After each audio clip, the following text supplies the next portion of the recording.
देश के बैंकों में एक बार फिर कैश की किल्लत बढ़ गई है। दिसंबर के दूसरे पखवाड़े में बैंकिंग सिस्टम में नकदी की कमी 1.5 लाख करोड़ रुपए तक पहुंच गई। इस समस्या से निपटने के लिए बैंकों की डिपॉजिट बढ़ाने की कोशिश की है, जिसके चलते डिपॉजिट पर ब्याज दरें 7.50% तक पहुंच गई हैं।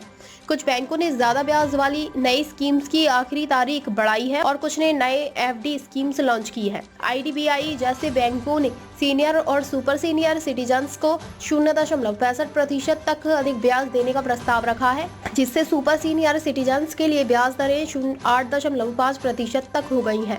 दिसंबर के पहले सप्ताह में बैंकों का कैश सरप्लस 1 लाख करोड़ रुपए था, लेकिन बाद के पखवाड़े में टैक्स चुकाने के लिए निकासी और विदेशी मुद्रा बाजार में आरबीआई की दखल से नकदी घट गई। बंधन बैंक के चीफ इकोनॉमिस्ट सिद्धार्थ सान्याल ने कहा कि अब रेट बढ़ाकर डिपॉजिट बढ़ाने का दबाव बढ़ गया है।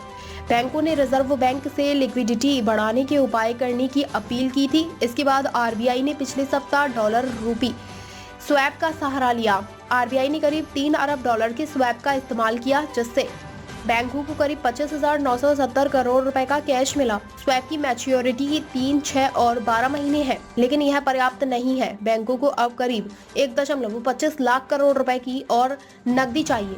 रिजर्व बैंक के आंकड़ों के अनुसार 27 दिसंबर 2024 तक बैंकों का डिपॉजिट 9.8% की दर से बढ़ा। इसी दौरान कर्ज बांटने की रफ्तार 11.16% रही। कुल डिपॉजिट 220.6 लाख करोड़ और लोन 177.23 लाख करोड़ तक पहुंच गया। यानी बैंकों ने हर 100 रुपए के डिपॉजिट पर 80 रुपए का लोन बांट दिया।